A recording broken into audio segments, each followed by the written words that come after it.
गरुड़ पुराण का अगला प्रकरण दान धर्म का निरूपण एवं विभिन्न देवताओं की उपासना का है। इसमें ब्रह्मा जी कहते हैं, अब मैं सर्वोत्तम दान धर्म के विषय में कह रहा हूँ। सत्पात्र में श्रद्धापूर्वक किए गए अर्थ यानी भोग्य वस्तु का प्रतिपादन यानी विनियोग दान कहलाता है। ऐसा दान धर्म जनों का कहना है।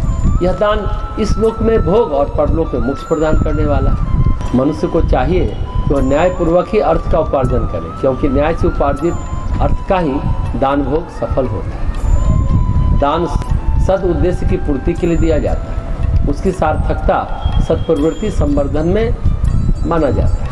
यह प्रक्रिया किसी वंश या वेश के समर्थ मनुष्यों को व्यर्थ भोजन कराने पैसा देने से संपन्न नहीं हो सकता। यही व्यक्ति दान के अधिकारी हैं जो सच्चरित्र हो, विशाल हृदय हो, विपत्ति में फंसे हो और अपने पैरों पर खड़े हो सकने में असमर्थ हो, अथवा उनको निर्वाह लेने का अधिकार है, जो सर्वतोभावेन समाज सेवा के लिए समर्पित है। जिनके पास अपनी कोई संपदा या आजीविका नहीं है, ऐसे ही साधु ब्राह्मण कहलाते हैं।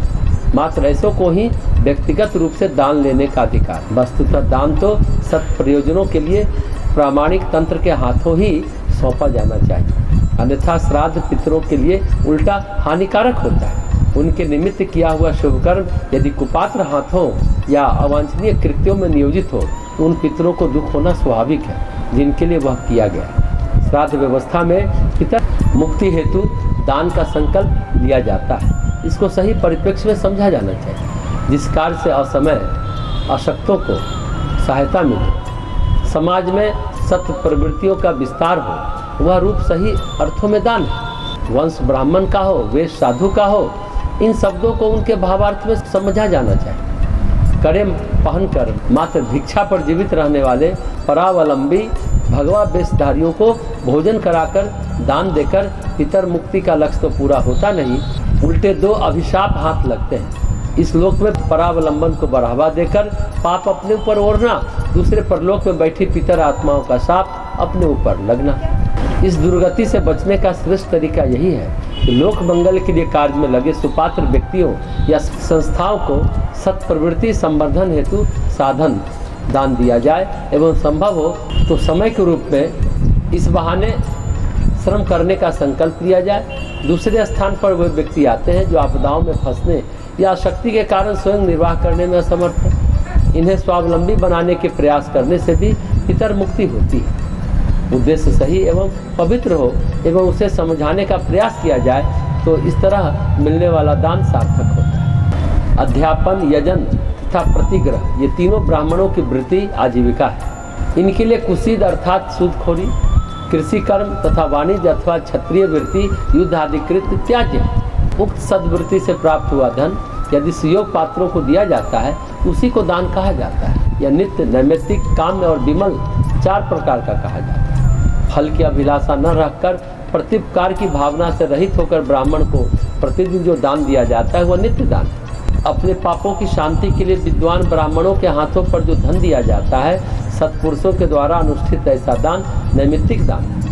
संतान, विजय, ऐश्वर्य और स्वर्ग प्राप्ति की इच्छा से जो दान किया जाता है उसको धर्मवेत्ता ऋषिगण काम्य दान कहते हैं। ईश्वर की प्रसन्नता को प्राप्त करने के लिए ब्रह्मविद्ध जनों को सत्यवृत्ति से युक्त चित्त वाले मनुष्य के द्वारा जो दान दिया जाता है वह विमल दान है। यह दान कल्याणकारी है। ईख की हरी भरी फसल से युक्त या यब गेहूँ की फसल से संपन्न शस्य श्यामल भूमि का दान वेदविद ब्राह्मणों को जो देता है उसका पुनर्जन्म नहीं होता। भूमि दान से श्रेष्ठ दान न हुआ है और न होगा है। ब्राह्मण को विद्या प्राप्ति करने से ब्रह्मलोक की प्राप्ति होती है। जो व्यक्ति प्रतिदिन ब्रह्मचारी को श्रद्धापूर्वक विद्या दान करता है वह सभी पापों से विमुक्त होकर ब्रह्मलोक के परम पद को प्राप्त करता है। वैशाख मास की पूर्णिमा तिथि को उपवास रखकर जो व्यक्ति 5 या 7 ब्राह्मणों की विधिवत पूजा करके उन्हें मधु, तिल और घृत से संतुष्ट करता है तथा उसी गंधादि से भली प्रकार पूजा करके उनसे यह कहलवाता है या स्वयं कहता है, हे धर्मराज, मेरे मन में जैसा भाव है उसी के अनुकूल आप प्रसन्न हो। ऐसा कहने पर उसके जन्म भर किए गए समस्त पाप उसी क्षण विनष्ट हो जाते हैं। जो व्यक्ति स्वर्ण, मधु एवं घी के साथ तिलों को कृष्ण मृग चर्म में रखकर ब्राह्मण को देता है वह सभी प्रकार के पापों से मुक्त हो जाता है। वैशाख मास में घृत अन्न और जल का दान करने से विशेष फल प्राप्त होता है। अतः इस मास में धर्मराज को उद्देश्य करके घृत अन्न और जल का दान ब्राह्मणों के लिए अवश्य करना चाहिए। ऐसा करने से सभी प्रकार के भय से मुक्ति हो जाती है। द्वादशी तिथि में स्वयं उपवास रखकर पापों का विनाश करने वाले भगवान विष्णु की पूजा करनी चाहिए। ऐसा करने से निश्चित ही मनुष्य के सभी पाप नष्ट हो जाते हैं। जो मनुष्य जिस देवता की पूजा करने की इच्छा करता है उसकी पूजा वह अपने इसको प्राप्त करने के लिए करे और उसको उस देव की प्रतिमूर्ति मानकर प्रयत्नपूर्वक ब्राह्मणों की पूजा करके उन्हें भोजन भी कराए। साथ ही सौभाग्यवती स्त्रियों तथा अन्य देवों को भी पूजन भोजन आदि के द्वारा संतुष्ट करें। संतान प्राप्ति के इच्छुक व्यक्ति को इंद्र देवता का पूजन करना चाहिए। ब्रह्म वर्चस्व की कामना करने वाला व्यक्ति ब्रह्म रूप में ब्राह्मणों को स्वीकार करके उनकी पूजा करे। आरोग्य की इच्छा वाला मनुष्य सूर्य की तथा धन चाहने वाला मनुष्य अग्नि की पूजा करे। कार्यों में सिद्धि प्राप्त करने की अभिलाषा करने वाला व्यक्ति विनायक यानी गणेश का पूजन करे।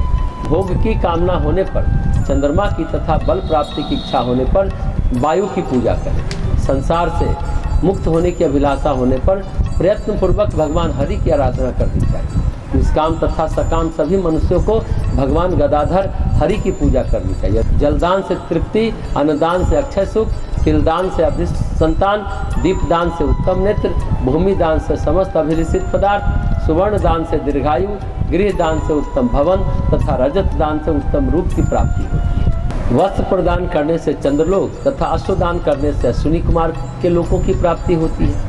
बैल का दान देने से विपुल संपत्ति का लाभ और गोदान से सूर्यलोक प्राप्त होता है। यान और शैया का दान करने पर भार्यात यानी भयभीत को अभय प्रदान करने से ऐश्वर्य की प्राप्ति होती है। धान्य दान से शाश्वत अविनाशी सुख तथा वेदों के वेद अध्यापन दान से ब्रह्म का सानिध्य लाभ होता है। वेदविद ब्राह्मण को ज्ञान उपदेश करने से स्वर्गलोक की प्राप्ति तथा गाय को घास देने से सभी पापों से मुक्ति हो जाती है। ईंधन यानी अग्नि को प्रज्वलित करने के लिए काष्ठ आदि दान करने पर व्यक्ति प्रदीप्त अग्नि के समान तेजस्वी हो जाता है। रोगियों के रोग शांति के लिए औषधि, तेल आदि पदार्थों एवं भोजन देने वाला मनुष्य रोग रहित होकर सुखी और दीर्घायु हो जाता है। छत्र और जूते का दान करने वाला मनुष्य प्रचंड धूप के कारण तीक्ष्ण ताप वाले तथा तलवार के समान तीक्ष्ण धार वाली नुकीली पत्तियों से परिव्याप्त असिपत्र वन नाम के नारकीय मार्गों को पार कर जाता है। जो मनुष्य परलोक में अक्षय सुख की अभिलाषा रखता है उसे अपने लिए संसार या घर में जो वस्तु अभिष्टतम है तथा प्रिय है उस वस्तु का दान गुणवान ब्राह्मण को करना चाहिए। उत्तरायण यानी मकर राशि से मिथुन राशि तक सूर्य के रहने के काल को उत्तरायण कहते हैं और श्रावण मास से पौष मास तक के काल को दक्षिणायन कहते हैं। यह श्रावण मास से पौष मास तक का काल है। महाविषुवत काल जिस काल में दिन रात दोनों बराबर होते हैं वह विषुव काल कहा जाता है। यह काल तुला और मेष की सूर्य संक्रांति का होता है। सूर्य तथा चंद्र ग्रहण में एवं कर्क, मेष, मकर आदि की संक्रांतियों के आने पर ब्राह्मणों को दिया गया दान परलोक में अक्षय सुख देने वाला होता है। इस प्रकार के दान का महत्व प्रयाग आदि तीर्थ में बहुत है। गया क्षेत्र के तीर्थों में किया गया दान विशेष महत्व रखता है। दान धर्म से श्रेष्ठ धर्म इस संसार में प्राणियों के लिए कोई दूसरा नहीं है। दान स्वर्ग, आयु तथा ऐश्वर्य को प्राप्त करने की इच्छा से और अपने पापों की शांति के लिए भी किया जाता है। गौ, ब्राह्मण, अग्नि तथा देवों को दिए जाने वाले दान से जो मनुष्य मोहवश दूसरों को रोकता है वह पापी त्रियक यानी पक्षी की योनि को प्राप्त होता है। जो व्यक्ति दुर्भिक्ष काल में और मरणासन ब्राह्मणों को अन्न आदि का दान नहीं करता है वह ब्रह्म हत्या करने वाले के समान तथा अति निंदित है। दान देते समय व्यक्ति की भावना जैसी होती है वैसा ही फल या कुफल उसे मिलता है। हमेशा सच्चे मन से दान देना चाहिए जिसका फल यजमान को मिलता है। लोग श्राद्ध आदि कर्मों में भी कंजूसी कर जाते हैं जो उचित नहीं है। कंजूस लोग श्राद्ध न ही करे तो अच्छा है। एक कृपण को श्राद्ध करना था, वह ऐसे ब्राह्मण की तलाश में था जो कम खाता हो। भोजन भट्टों में से घर घर जाकर पूछता फिरा, आप लोगों में से कम खाने वाला कौन है? एक गुरु घंटाल ने कहा, हम सबसे कम खाते हैं। उन्हीं को निमंत्रण दिया गया। नियत तिथि पर पंडित जी कुछ विलम्ब से पहुँचे। कृपण को दुकान जाने की जल्दी थी, सो जल्दी पत्नी को इच्छा भोजन कराने की बात कह कर वे चले गए। भट्ट जी ने ढेरों मिठाई मलाई खाई और एक गिनी दक्षिणा झपटी और घर चले गए। दुकान से लौटने पर जब वह वृत्तांत सुना तो लाला जी बहुत दुखी हुए। और पंडित जी से गिन्नी वापस लाने तथा इतना खाने का उलाहना देने उनके घर पहुँचे। भट्ट जी को पहले से ही जो अनुमान था वह सच निकला। भट्ट जी चारपाई पर सफ़ेद चादर ओढ़कर सो गए। घर वाले सब रोने लगे। आज के यजमान ने जहर खिला दिया, सो भट्ट जी घर आते आते मर गए। अब वह कृपण सकपकाया तो घर वालों ने उसे पकड़ लिया, मारपीट की और जेल भिजवाने के लिए धमकाया भी। सेठ जी के शरीर पर जो आभूषण थे वे उतार कर भट्ट जी की स्त्री को दे दिए और राजीनामा करके वे उल्टे पैरों लौट गए। ऐसे अधिक चतुर बनने वाले अपनी संकीर्णता के कारण अधिक घाटा उठाते हैं। ऐसे व्यक्तियों द्वारा किया गया श्राद्ध फलित नहीं होता है, उल्टे दोष भी लगता है। दान का मतलब ही है देना, और हर मनुष्य के पास देने के लिए कुछ न कुछ होता है। जो देने में कंजूसी करे वह दाता नहीं कहलाता। हमारे पास धन न होने पर भी अच्छे वचन हैं, मीठे बोल हैं, किसी को बिठाने के लिए हमारे पास आसन है, पिलाने के लिए जल है, और सबसे बड़ी बात है सम्मान है। हम किसी को सम्मान तो दे ही सकते हैं जो भगवान ने दी हुई है, जो हमारे पास होती है। कुछ ना कुछ हमारे पास साधन संपदा होती है हमारे जीविकोपार्जन के लिए। इसके अलावा हमारा व्यक्तित्व होता है और व्यक्तित्व के गुण होते हैं। हमारे पास यथासाध्य विद्या होती है। कुछ न कुछ देने के लिए हमेशा हर इंसान के पास होता है। अगर कोई कहता है हमारे पास कुछ नहीं है तो फिर वह झूठ बोलता है। कुछ न कुछ सभी के पास देने के लिए होता है और हमेशा होता है। कहीं ना कहीं कुछ न कुछ देने के साथ हमारे पास पाने के लिए भी कुछ न कुछ होता है। हमेशा हम कुछ पाना चाहते हैं। बात यही है, ज़रूरत किसी की ज़्यादा होती है, किसी की कम होती है। जैसे बड़ी बड़ी पार्टियां होती हैं, उन पार्टियों का बचा हुआ भोजन कुछ लोग इकट्ठा कर लेते हैं, उनको गाड़ी में रखकर ज़रूरतमंदों तक पहुंचा देते हैं। विदेश में नीदरलैंड और नॉर्वे में लोगों को भोजन मांगना न पड़े, किन्हीं के द्वार पर हाथ न फैलाना पड़े, वहाँ के लोग घर का बचा हुआ भोजन, बचे हुए फल दरवाजे पर लटका देते हैं। जो ज़रूरतमंद होते हैं वे आकर के इकट्ठा कर ले जाते हैं। तो जो खाना होटल में बचता है, जो खाना पार्टियों में बचता है, वो खाना, जो कपड़े बचते हैं वो कपड़े, जो हमारे पास साधन सामग्री है उसमें कई बार चीज़ें बच जाती है, हम किसी को दे सकते हैं। हमेशा हमारे पास कुछ न कुछ अतिरिक्त रहता है। यह है साधन संपदा का दान, जिसको हम दे सकते हैं। फिर है दिशा दर्शन, मार्गदर्शन। पहले ये काम साधु सन्यासी करते थे, अब विद्वान लोग, मनीषी लोग करते हैं। जैसे हम किसी को अच्छी बात बता सकते हैं, अच्छे विचार बता सकते हैं, अच्छी कहानी सुना सकते हैं, किसी को मोटिवेट कर सकते हैं, इस तरह का भी दान किया जा सकता है। ये विद्या का दान कहलाता है। अगर हमारे पास साधन ज़्यादा है, हम गरीबों के लिए घर बना सकते हैं, मतलब कुछ कर सकते हैं। तो देने के लिए हर एक के पास कुछ न कुछ है। कहीं ना कहीं कुछ ऐसा भी है जो गहरे ज़रूरतमंद लोग हैं, जैसे लोग पार्टी करते हैं, उसमें पैसा बहुत बर्बाद होता है। उसमें खर्चा न करके हम हॉस्पिटल में मरीजों के लिए दवा भोजन का भी इंतजाम कर सकते हैं, पथ्यादि की व्यवस्था कर सकते हैं। रुग्णालय होते हैं जहाँ रोगी जन रहते हैं, रोगियों के वास स्थान होते हैं, वहाँ पर भी कुछ कर सकते हैं। चिकित्सालय में भी कुछ कर सकते हैं। कहने का तात्पर्य बस इतना है कि भगवान ने जो हमें दिया है उसे मिल बांट करके ज़रूरतमंदों को देना चाहिए। उसमें लाभ जो होता है, मोक्ष मिलता है या परलोक में सुख मिलता है, जब मरेंगे तब पता चलेगा। परलोक में सुख मिलता है, जब परलोक मिलेगा तब पता चलेगा। लेकिन प्रत्यक्ष में आशीर्वाद जरूर मिलता है, शुभेच्छा मिलती है। और सबसे महत्वपूर्ण बात है, सत्कर्म करने का, दान करने का बहुत सुखद परिणाम होता है। इससे कुछ और मिले न मिले, संतोष बहुत मिलता है। लेकिन आज का आदमी धूर्त भी है एवं संकीर्ण बुद्धि का भी। मनोकामना पूर्ति हेतु मनौती भी मान लेता है, पर समय बीत जाने पर उसे भुला देता है। लेकिन कई लोग तो ऐसे हैं, मनौती वाला दान भी लेते देखे गए। एक जगह नारियल बिक रहा था, एक मछुआरे ने दाम पूछा तो उसने 8 आने बताए। वह सस्ते में देने की जिद करने लगा। दुकानदार ने कहा 1 मील आगे चले जाओ, वहाँ नारियल का बगीचा है, सस्ते वहाँ मिलेंगे। वहाँ पहुँचा तो भाव 4 आने का था। वह और सस्ता मांगने लगा तो दुकानदार ने कहा पेड़ पर चढ़ जाओ और मुफ्त में तोड़ लाओ। वह चढ़ गया, कई नारियल लिए, पर नीचे झाँक कर देखा तो ऊंचाई से गिरने का भय लगने लगा। उससे भगवान से प्रार्थना की, यदि सही सलामत नीचे पहुँचूँ तो 5 ब्राह्मण को भोजन कराऊंगा एवं खूब दाम दूंगा। धीरे धीरे संभल कर उतरा। आधी दूरी पर आ गया तो बोला 2 ब्राह्मणों को भोजन कराऊंगा, और नीचे उतरा तो 1 की बात करने लगा। जब जमीन पर आ गया तो बोला ब्रह्म सबके भीतर है, मेरे और परिवार के भीतर भी तो ब्रह्म होने के कारण सभी ब्राह्मण हैं। हम सब लोग नित्य की तरह साथ भोजन करेंगे तो ब्रह्म भोज का संकल्प सहज ही पूरा हो जाएगा। तो इस तरह की मनौती मांगने वाले भी प्रायः बहुत लोग आज की दुनिया में देखे जा सकते हैं। ऐसे लोग भला क्या दान देंगे? शास्त्र में लिखा है कि कुछ दान ऐसे होते हैं जैसे अमावस्या है। अमावस्या के पहले ब्रह्मवेत्ताओं को सीधा देने की परंपरा थी। सीधा यानी आटा चावल मसाला मिर्च पका करके नहीं, यूं ही सीधा दे दिया गया, उसी को सीधा कहते हैं। अमावस्या को दिया जाने वाला सीधा दान पितरों को तृप्ति देता है, तृप्त करता है। अमावस्या को कराया गया भोजन पितरों को बहुत तृप्त करता है।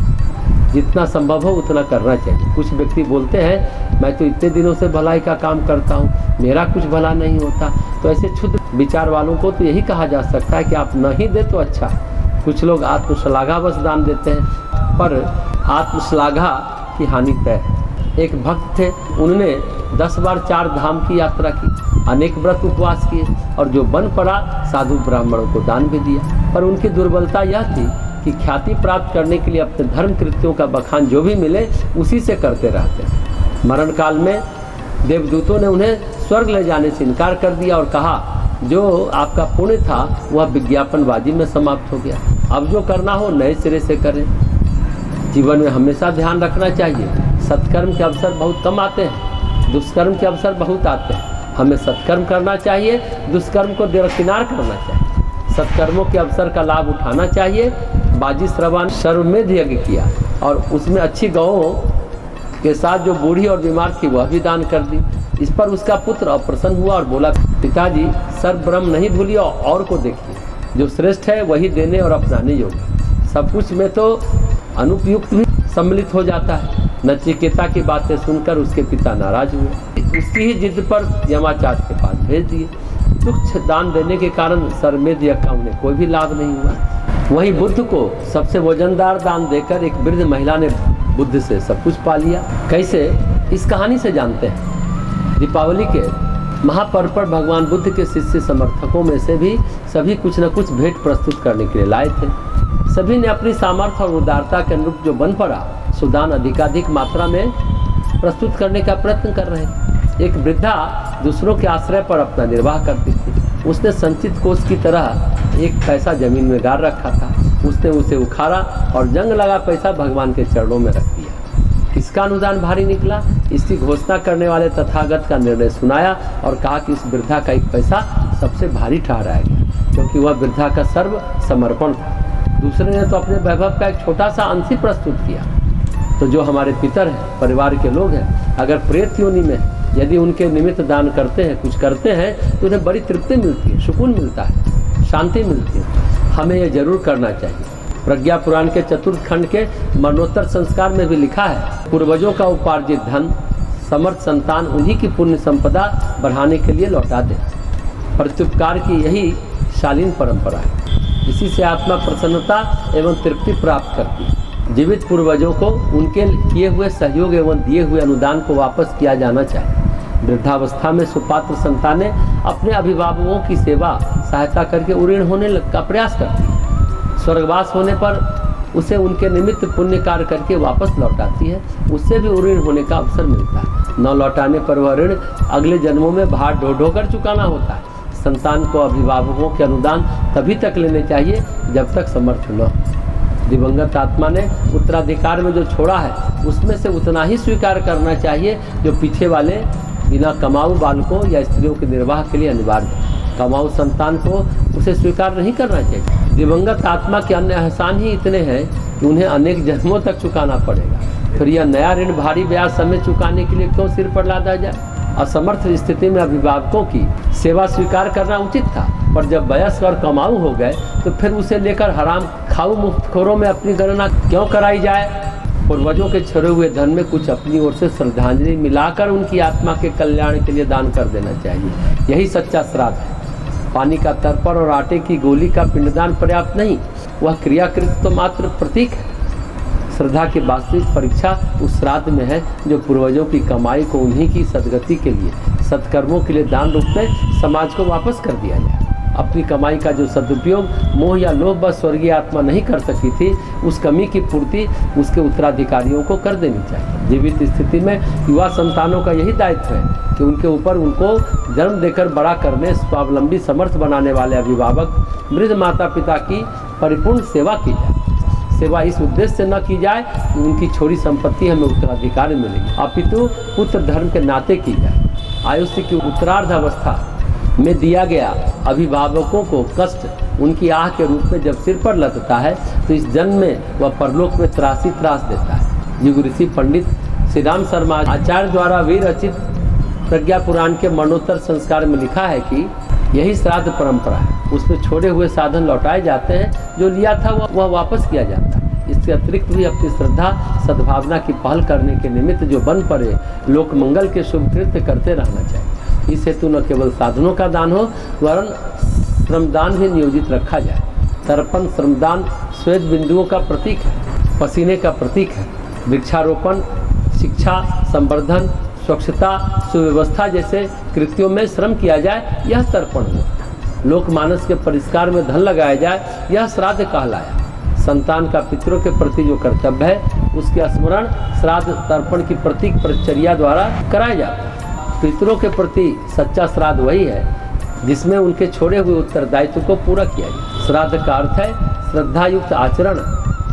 धन को जब सद उद्देश्य के लिए निमित्त नियोजित किया जाता है तो वह श्राद्ध कहलाता है। जो भी कुछ व्यक्ति समाज से लेता है उसके बदले उपार्जन कर संपत्ति जुटाता है, उसे समाज हित के लिए कार्यों में जीवन काल में ही लगा दें, यही मर्यादा है। यदि संयोगवश वह ऐसा नहीं कर पाए तो उसके उत्तराधिकारी कुटुंबी मरणोपरांत उस कार्य को श्रद्धा के साथ पूरा करें। यह देव संस्कृति की व्यवस्था है।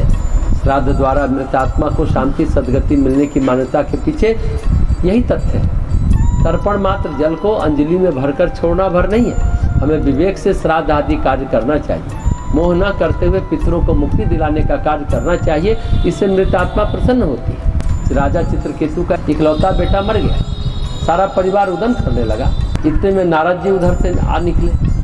उन्होंने कहा, मरे को जिंदा करना तो मेरे हाथ में नहीं है, पर उस आत्मा से तुम लोग का वार्तालाप करा सकता हूँ। पुत्र की आत्मा को बुलाया गया। उससे नारद से पूछा, ये रोने वाले कौन है? नारद जी ने कहा, तुम्हारे माता पिता। तो पुत्र की आत्मा हंस पड़ी। उसने कहा, मैं आत्मा हूँ, आत्मा का कोई माता पिता नहीं होता, संबंध शरीर तक सीमित है, सो वह इसके साथ पड़ा है। इनसे कहो कि काया को सराय नहीं, इसकी अंत्येष्टि करे। विवेक द्वारा शोक से पीछा छुड़ाए। इसी में इनका भी हित है और मेरा भी। शरीर का पसीना भी लोकहित हेतु है। शुभ कार्य पारिश्रमिक देकर नौकरों से नहीं कराए जा सकते। समाज में सत्प्रवृत्ति फैलाने वाले मंगलकारी कृत्यों हेतु स्वयं श्रम करना चाहिए, तो ही यह कर्मकांड पूरा होता है। नहीं तो बस निमित्त मात्र चिन्ह पूजा भर बनकर रह जाता है। पितरों का पिंडदान करने का सबसे बड़ा स्थान गया माना जाता है और लोगों में ऐसी मान्यता है कि गया में पितरों को पिंडदान कर देने पर फिर प्रतिवर्ष पिंडदान देने की आवश्यकता नहीं रहती। कहते हैं महाराज रामचंद्र जी ने गया जाकर फल्गु नदी किनारे अपने मृत पिता महाराज दशरथ का पिंडदान किया। हिंदुओं की श्राद्ध प्रथा की प्रशंसा अन्य लोगों ने भी की। हिंदुस्तान के मुगल सम्राट शाहजहां ने जब उसके लड़के औरंगजेब ने जेल में डाल दिया था तब उसको लिखा था, तुमसे तो हिंदू लोग ही बहुत अच्छे हैं जो मरने के बाद भी अपने पिता को जल और भोजन देते हैं। तू तो अपने जीवित माता पिता को भी दाना पानी के बिना तरसा रहा है। जिन पितरों की पिंडदान प्रक्रिया में आस्था होती है वे उसकी अपेक्षा भी करते हैं और उस अपेक्षा की पूर्ति न होने से उन्हें क्लेश का अनुभव भी होता है। रघुवंश में कालिदास ने राजा दिलीप के पितरों की इसी अनुभूति को व्यक्त किया है। दिलीप की संतान नहीं थी। स्वयं राजा दिलीप तो पितरों को श्राद्ध पक्ष एवं श्राद्ध पर्वों पर नियम पूर्वक पिंडदान देते थे, किंतु उनके संतानें थी नहीं। अतः दिलीप की मृत्यु के बाद अपने लिए पिंडदान की परंपरा लुप्त हो जाने की आशंका उनके पितरों को होने लगी थी। इसी का वर्णन कालिदास ने किया है। उन्होंने रघुवंश में दिलीप को अपने गुरु वशिष्ठ से कहते हुए बतलाया, हे गुरुवर, मेरे बाद पिंड का लोप देखने वाला, स्वधा इकट्ठा करने में लगे हुए मेरे पूर्वज श्राद्ध में इच्छा पूर्वक भोजन के लिए उत्साह नहीं कर रहे, अर्थात मुझे पुत्र रहित देखकर मेरे बाद उन्हें पिंडदान प्राप्त होना संभव न होगा। ऐसे चिंता में डूबे पितर मेरे किए जाने वाले श्राद्ध कर्म के प्रति पर्याप्त उत्साह नहीं रख पा रहे। पुत्र प्राप्ति के आकांक्षी दिलीप ने पितरों की अपेक्षा का वर्णन करते हुए आगे कहा, मैं जो श्राद्ध तर्पण करता हूँ उस तर्पण जल से मेरे पितर आंतरिक शीतलता का समुचित अनुभव नहीं कर पाते। यह सोचकर कि मेरे बाद तो यह जल दुर्लभ ही हो जाएगा, वे जो दुख भरे निश्वास छोड़ते हैं उसकी दाहकता मानो उस तर्पण शरीर को कुछ गर्म कर देती है। इस पर मुनि वशिष्ठ ने कहा, हे राजन, पितरों को दुख आपको पुत्र विहीन देखकर नहीं, आपको लोक मंगल की प्रवृत्तियों में अरुचि को देखकर होता है। आप स्वयं श्रम को जीवन में स्थान दें, तथा यथासंभव जन समुदाय में सत्प्रवृत्ति विस्तार हेतु राज्य भर में लोक मंगल कार्य आरंभ कराए। इससे आपको पितरों का आशीष मिलेगा, उन्हें भी शांति मिलेगी। राजा ने अपने कार्य की पद्धति बदली। कर्मकांड चिन्ह पूजा को वास्तविक अर्थों में समझकर उन्होंने राज्य को कतिपय चुने हुए व्यक्ति को सौंपकर स्वयं तप करने वन चले गए। वन की एकाकी तपश्चर्या से उन्हें पुत्र रत्न की भी प्राप्ति हुई व उनके पितरों की अपेक्षाएं भी पूरी हुई। सच अपने माता पिता की सेवा एक प्राथमिक धर्म है। जो अपना यह धर्म निभाता है वह अपने समस्त दायित्वों से मुक्त होता चला जाता है। एक गिद्ध था, उसके माता पिता अंधे थे। सारा परिवार पर्वतीय कोटर में रहता था। गिद्ध रोज सूर्योदय पर निकल जाता, अपना पेट भरता और अपने अंधे बूढ़े माता पिता के लिए भी खोज खोज कर मांस के टुकड़े लाता था। बहुत दिनों तक यह क्रम चलता रहा, किंतु सब दिन होत न एक समान। एक दिन नदी के किनारे बहेलिये ने जाल डाला और गिद्ध आकर उसमें फंस गया। वह तरफराया मगर उसकी सब कोशिशें बेकार रही। गिद्ध को अपने जाल में फंस जाने का संताप इतना नहीं था जितना उसे अपने माता पिता के भूखों मर जाने का भय था। वह जोर जोर से विलाप करने लगा। बहेलिये का ध्यान उधर गया। उसने गिद्ध के पास जाकर पूछा कि वह क्यों परेशान है। दूसरे गिद्ध तो रोते नहीं है, वह अकेला ही क्यों जमीन आसमान एक कर रहा है। गिद्ध ने अपनी व्यथा कही। बहेलिये ने ताना मारा, रे गिद्ध, तेरी बात मेरी समझ में नहीं आई है। गिद्धों की दृष्टि तो इतनी तेज होती है कि 100 योजन ऊपर आसमान से भी मुर्दा चीज़ों को देख लेती है, लेकिन तू तो निकट बिछे जाल को ही नहीं देख पाया। ऐसा गजब कैसे हो गया। इस पर गिद्ध बोला, बहेलिये, बुद्धि की लगाम जब तक अपने हाथ में रहती है तब तक मनुष्य प्रपंच में नहीं फंसता, किंतु जब बुद्धि पर लोभ का अधिकार हो जाता है तो थोड़ा रास्ता भूल जाता है और अपने साथ सवार को भी ले डूबता है। जीवन भर मांस पिंड के पीछे ही भागते भागते मेरी नज़र में मांस पिंड ही सर्वस्व बन गया है। उसके सिवाय मुझे और कुछ दिखला ही नहीं पड़ता। दृष्टि जब इतनी सक्रिय हो जाती है तो सही रास्ता भी लुप्त हो जाता है। तेरे जाल को नहीं देख सकने का कारण यही है, लेकिन अब ज्ञान का उदय होने से क्या होगा कि ये का फल भोगना ही पड़ेगा। बहेलिये को गिद्ध की बात भाई। उसने प्रसन्न होकर कहा, गिद्धराज जाओ, मैं तुम्हें मुक्त करता हूँ। अपने अंधे माता पिता की सेवा करो। तुमने आज मेरी भी आंखें खोल दी। ठीक यही भूल मनुष्य अपने जीवन में करता है। जो पहले ही संभल जाता है वह जीते जी अपने दायित्वों से मुक्त हो जाता है। वास्तव में माता पिता की सेवा से बढ़कर स्वर्ग सुख कुछ भी नहीं है। हमें ईश्वर की किसी भी रूप में सेवा का भाव कभी भी नहीं त्यागना चाहिए। माता पिता तो प्रत्यक्ष भगवान है, तो हमें भगवान की, ईश्वर की किसी भी रूप में सेवा का भाव कभी भी नहीं त्यागना चाहिए। कहते हैं किसी संत को अपने पुण्य फल के कारण स्वर्ग में स्थान मिला। उन्होंने पूछा, यहाँ दीन दुखियों की सेवा करके आत्मा को संतोष देने का अवसर है क्या। देवदूत ने मना किया। तो वे हठपूर्वक पृथ्वी पर लौट आए और कहा, जो सुख सेवा धर्म अपनाने में है वह स्वर्ग के उपभोगों में कहाँ। आत्मसत्ता हमेशा पुण्य कार्य हेतु मुक्त होना चाहती है, किंतु अनगर वृत्तियाँ ऐसा नहीं होने देती। कैसे, इसे समझते हैं महर्षि वशिष्ठ और श्री राम के वार्तालाप में आई इस कहानी से। विंध्याचल के जंगल में एक दीर्घकाय हाथी रहता था। किसी महावत ने उसे पकड़कर काम लेने का निश्चय किया। हाथी एक रात सोया हुआ था कि महावत ने चतुरता से उसकी जंजीरें कस दी और गर्दन पर सवार होकर इच्छित दिशा में चलाने लगा। हाथी बड़ा दुखी हुआ। कई दिन के पराक्रम से उसने जंजीर तोड़ दी और महावत को पटक कर बंधन मुक्ति का आनंद लेने लगा। महावत ने पीछा नहीं छोड़ा, उससे दूसरी तरकीब निकाली। इस मार्ग से हाथी पानी पीने जाता था, उसमें एक बड़ा गड्ढा खोदकर फूस से ढक दिया। हाथी उस खड्ड में गिर पड़ा। जब वह भूख प्यास से त्रस्त होकर अति दुर्बल हो गया तो महावत ने उसे काबू में कर लिया और फिर कभी उसे हाथ से न निकलने दिया। वशिष्ठ ने कहा, हे राम, आत्मा ही वह बलिष्ठ हाथी है। वह शक्ति में नगण्य किंतु धूर्तता में प्रवीण महावत के चंगुल में फंस जाता है तो पराधीन जीवन जीता और दुख उठाता है। लिप्तता का दंड तो मिलता ही है। जीवन जीते जीते शिक्षा ले ली जाए कि हित जमा करने में नहीं है तो ही कल्याण है। संत मेघावत एक स्वर्णकार के घर भिक्षा के लिए गए। उसी समय सोने के छोटे छोटे कुछ दाने कबूतर निकल गए। स्वर्णकार ने भिक्षुक को चोर माना और उसको मारपीट कर कमरे में बंद कर दिया। इतने में कबूतर ने बीट की, उसमें कुछ सोने के दाने निकले। स्वर्णकार ने उन्हें पकड़वा कर मरवा डाला। कुछ दाने और निकल आए। स्वामी जी को मुक्त किया तो उन्होंने कहा, जिस सोने को देखने से हमारा यह हाल हुआ है और जिनके कारण कबूतरों के प्राण गए, उसी को आप जमा करते हैं तो आपका क्या हाल होगा। स्वर्णकार ने जमाखोरी छोड़ दी और दानशीलता अपनाई। इसी तरह राजा हर्षवर्धन की कथा है। इसी तरह राजा हर्षवर्धन की कथा है। एक बार उन्होंने सर्वमेध यज्ञ किया। उन्होंने अपने समस्त राज्य कोष दान में दे दिया। यहाँ तक कि शरीर पर एक वस्त्र भी नहीं रहा। इस दान राशि में से उन्होंने वंश और वेश के नाम पर याचना करने वाले को एक पैसा भी न दिया, वरन तक्षशिला विश्वविद्यालय के लिए राशि देकर संसार में सद्ज्ञान के विस्तार का विवेकपूर्ण मार्ग अपनाया। इन सब महान विभूतियों से शिक्षा लेकर हम भी अपनी सामर्थ्य के अनुरूप ऐसा कर सकते हैं। एक बच्चे की कहानी है। वह बच्चा बड़ा होकर संस्कृत का प्रकांड विद्वान बना। शंकर मिश्र नामक इस पंडित की प्रथम काव्य रचना पर दरभंगा नरेश ने लाखों रुपए कीमत का हार पुरस्कार में दिया। बेटे ने हार माँ को और माँ ने प्रतिज्ञा पर दृढ़ रहकर वह 2.5 माँ को दिया। वह इतने मूल्यवान हार का क्या कर, उसे अपना पारिश्रमिक तो मिल ही गया था। सो उस धन को उसने जनहित के लिए जल कष्ट निवारणार्थ एक तालाब बनवा दिया, जो आज भी दाई के तालाब के नाम से दरभंगा में पुकारा जाता है। जितना बन सके, जितना भी संभव हो सके, ये दान कर्म जरूर करना चाहिए। नित्य दान करना चाहिए, नैमित्तिक दान करना चाहिए। जैसा कहा गया, अमावस्या आदि तिथि में अन्न देना, ब्राह्मणों को ग्रहों आदि का दान नैमित्तिक दान होता है, उसे करते रहना चाहिए। गांव में कहावत है, दान में दान दीन 3 लोग जीत ले। यदि दान में जो आपको मिला है उसको आप दान करते हैं तो 3 लोगों का पुण्य फल प्राप्त होता है। 3 लोगों का पुण्य प्राप्त कर लिया। सब कुछ आपके लिए नहीं है। जो आपकी ज़रूरत से ज़्यादा है, आपकी आवश्यकता से अधिक है, वो आपके लिए नहीं है।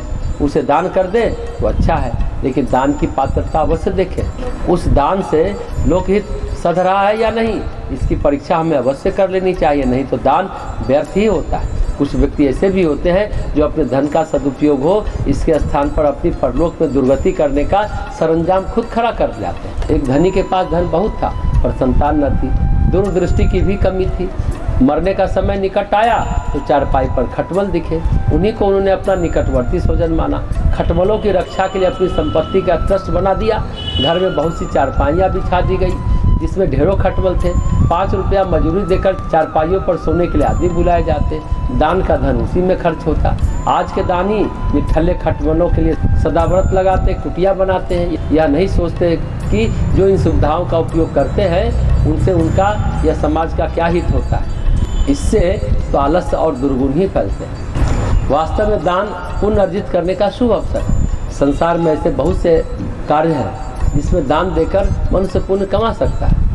जैसे बहुत सारे विद्यार्थी हैं जो किताबें नहीं ला सकते हैं, फीस नहीं भर सकते हैं। हम उन विद्यार्थियों के लिए किताबें और फीस जुटा सकते हैं। स्कूल में पता लगा सकते हैं कौन फीस भरने में अक्षम है, किसको फीस देने में कठिनाई है। एक विद्यार्थी का खर्च तो हम उठा ही सकते हैं ना। इस तरह से एक काम ये भी हो सकता है कि जो मर गए हैं पुरखे, उनके नाम पर स्कॉलरशिप यानी छात्रवृत्ति चला सकते हैं। लेबनान के खलील जिब्रान ने अपना धन शिक्षा के पुण्य कार्य में लगाया।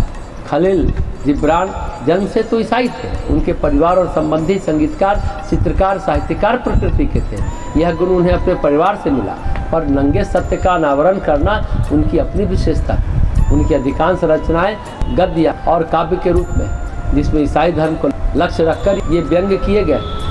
इसमें धर्म का आडंबर तो बहुत है, पर उसकी आत्मा को भुला दिया गया। यह कटु उक्ति उस देश की सरकार को न भाई, फलतः उन्हें निर्वासित कर दिया गया। वे अमेरिका चले गए। वहाँ उनकी पुस्तक दी प्रोफेट प्रकाशित हुई। स्वतंत्र विचारकों को बहुत पसंद आई और उसके कितने ही संस्करण बिके। मरते समय उनके पास लाखों डॉलर की संपत्ति थी। उसकी वसीयत उन्होंने उस गांव में शिक्षा प्रसार के लिए कर दी जिसमें कि उनका जन्म हुआ था। जो पुण्य आत्माएं हैं वे दान आदि शुभ कर्मों से जरा भी नहीं पीछे हटते। हमें भी उनसे सीख लेनी चाहिए और दान आदि शुभ कर्म के लिए यथाशक्ति जी खोल कर खर्च करना चाहिए। दान हमारे जीवन में प्रत्यक्ष पुण्य है, इसे करना चाहिए। वो सप्त धान्य का दान हो, ग्रहों का दान हो, एक ही बात है। ये सब नैमित्तिक दान है, किसी निमित्त वश प्रयोजन वश दे रहे हैं, लेकिन प्रयोजन न भी हो तब भी दान करना चाहिए। जितना हमारे लिए संभव है उतना दान जरूर करना चाहिए। मिर्ज़ापुर के लाला मनसुख राम के परिवार में बालक तो ढेरों हुए, पर वे जवानी आने के पूर्व ही मर गए। एक पुत्र पुरुषोत्तम के 24 बच्चे हुए, पर जी अकेले हीरालाल ही। अंत में एक पोता और पालने वाली दादी रह गई। राम मनोहर लोहिया उसी परिवार के थे। हीरालाल पर परिवार के इन मृत्युओं से वैराग्य का आवेश आया। उन्होंने कारोबार बंद कर दिया और संत बाबा होने की अपेक्षा सच्चे मन से कांग्रेस के सत्याग्रह आंदोलन में भाग लेने लगे। कई बार जेल गए और संचित संपदा को राष्ट्रीय कार्यों में लगाकर सच्चे बैरागी सिद्ध हुए। वस्तुतः उन्होंने व उनके बाद उनके पोते राम मनोहर लोहिया ने स्वयं को लोक मंगल की प्रवृत्तियों में लगाकर सच्चे अर्थों में पितरों के प्रति श्रद्धा की अभिव्यक्ति की और उन्हें मुक्ति दिलाई। तो श्रेष्ठ कार्य हमेशा श्रेष्ठ होता है, जिससे लोगों को सुख मिले, सुकून मिले, शांति मिले, तृप्ति मिले, वो अच्छा ही होता है। इसलिए दान करना चाहिए। दान बहुत मूल्यवान है। हमारे पास आवश्यकता से अधिक धन है तो वह भी हमारी एक विभूति है। हमें उन विभूतियों का सदुपयोग सीखना चाहिए, सद्व्यवहार करना चाहिए और सत्कार्यों में दान देना चाहिए। दान देने से जी चुराने वाले अपने परलोक के लिए कुछ भी संग्रह नहीं कर पाते। संसार में क्या होता है, हर व्यक्ति जो भी कमाता है अपने पुत्र पौत्रों पर ही खर्च करता है। दान देने में उसकी कुछ विशेष रुचि नहीं होती। उसकी सारी संपत्ति अपने परिवार के रिश्ते नातों के लिए खर्च करने में व्यय हो जाती है। मकान, दुकान, कार, व्यवसाय, गहना जेवर आदि चल अचल संपत्ति पर उसके बेटे बेटियों, बहुओं, पोते पोतियों का अधिकार होता है। एक मकान है तो संतोष नहीं है, 2-3 मकान और ज़मीन आदमी खरीद कर रख लेते हैं और उसके लिए उनके रिश्ते नातों में लड़ाई झगड़े होते रहते हैं। अगर वे अपनी संपत्ति में से जीते जी लोक हित के लिए कुछ पुण्य कर्म कर दिए होते तो उनकी आत्मा के साथ उनका यह कर्मफल जाता और उनकी ही आत्मा को ऊंचा उठाने में मदद करता। लेकिन अफसोस, मनुष्य स्वयं को आत्मा तो मानता ही नहीं है। अपने स्थूल शरीर को ही अपना परिचय समझता रहता है, भ्रम में जीता रहता है और अपने मेहनत से कमाए गए धन को पुण्य कार्यों में लगाने में कंजूसी कर जाता है, जिससे उसका भाग्य भी उससे कंजूसी कर जाता है। अपने ही धन के पुण्य कर्मों में दान से जहाँ उन सदगति सुनिश्चित थी, वहीं चल अचल संपत्ति अपने बेटे बहुओं पोते पोतियों के लिए इकट्ठा करते रहकर उनमें ईर्ष्या द्वेष लड़ाई झगड़े के बीज बोकर न तो अपना भला कर पाया न ही किसी और का कर पाया। तो हमें बहुत सोच समझ कर जीना चाहिए। अपनी मृत्यु के बाद के पाथे स्वरूप यथाशक्ति दान आदि कर्म अवश्य करना चाहिए। यही लोक व्यवहार है और यही अपनी ही आत्मा के ऊर्ध्वगमन का आसान और कल्याणकारी रास्ता है, क्योंकि मरने के बाद हमारी आत्मा के लिए कोई करेगा या नहीं हम नहीं जानते। जब हम अपने लिए कुछ करके नहीं गए, अपने लिए भोजन बनाना जानते हुए भोजन बनाकर साथ नहीं ले गए, तो पहाड़ी और पथरीले दुर्गम रास्ते के जाम में फंसकर हम भूखे प्यासे मरते रहेंगे।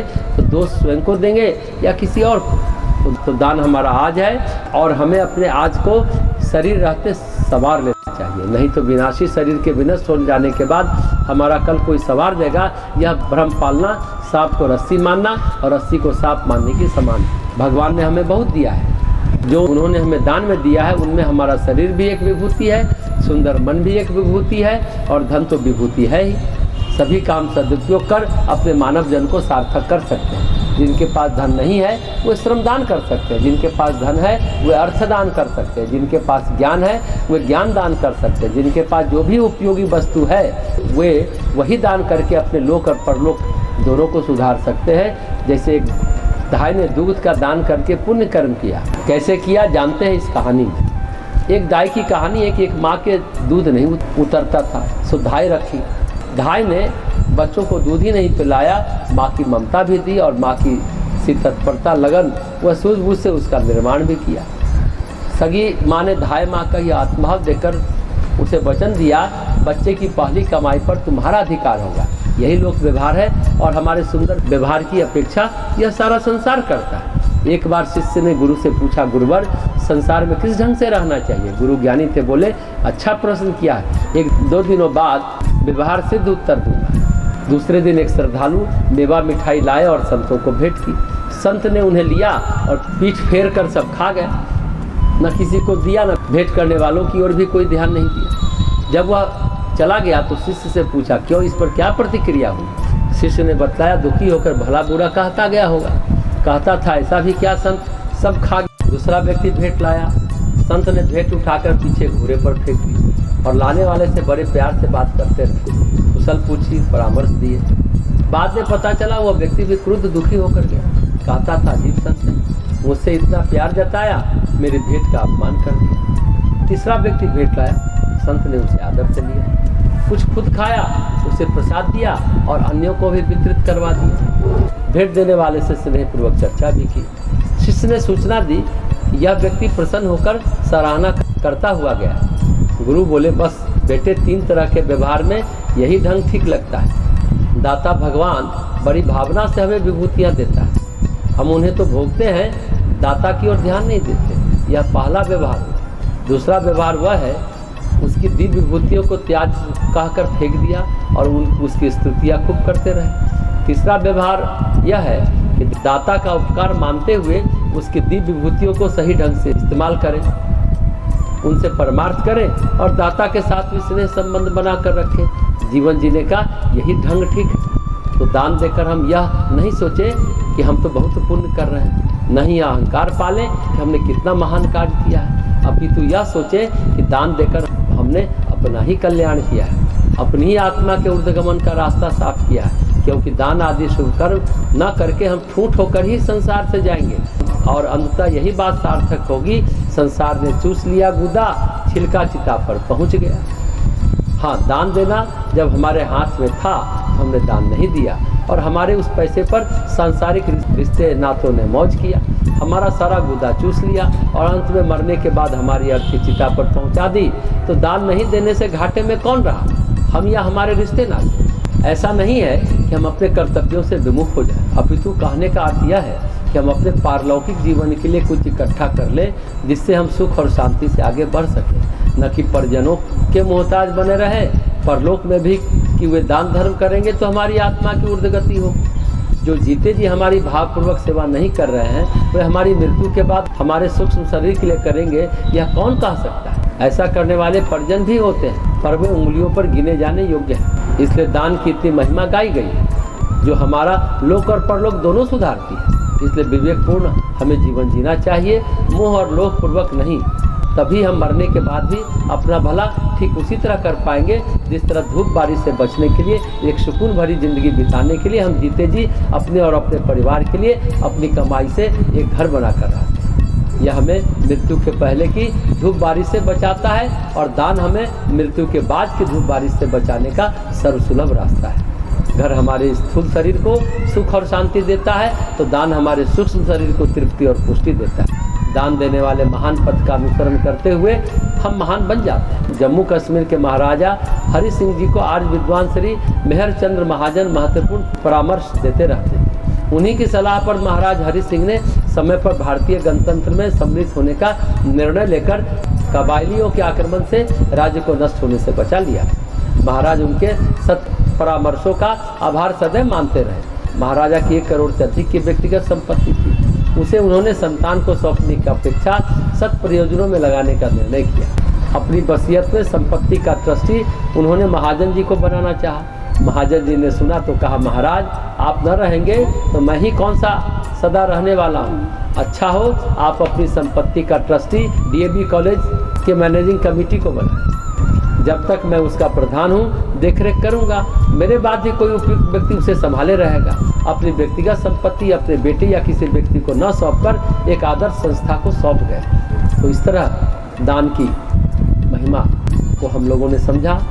स्वामी विवेकानंद ने भी कहा है, उस व्यक्ति को धन्यवाद दो जिसने तुम्हें पुण्य करने का अवसर प्रदान किया। दान देकर, सहायता कर, सेवा कर कोई आप एहसान नहीं कर रहे, वरन हम उसका एहसान माने जिसने ये अवसर हमें प्रदान किया, एक प्लेटफॉर्म दिया ताकि हम दान करें, अपने पुण्य कोष को बढ़ाएं। इस तरह से अगर हम दान करते हैं तो निश्चित रूप में दान फलित होगा। वेदमूर्ति तपोनिष्ठ पंडित श्री राम शर्मा आचार्य ने भी कहा है, किसने कितना दान दिया ये महत्वपूर्ण नहीं है, वरन किसके हाथ में सौंपा ये महत्वपूर्ण है। आपने किसी पुरोहित को 100 रुपया दान दिया और बड़े खुशी खुशी घर आए और वो पुरोहित शराबी निकला। उस पैसे से उसने शराब पी और जाकर अपनी पत्नी को पीटने लगा। तो पत्नी की आह के आधे भागीदार दान देने वाला बनेगा। इसलिए किसने कितना दान दिया यह मत देखे, वरन किसके हाथ में सौंपा ये देखिए।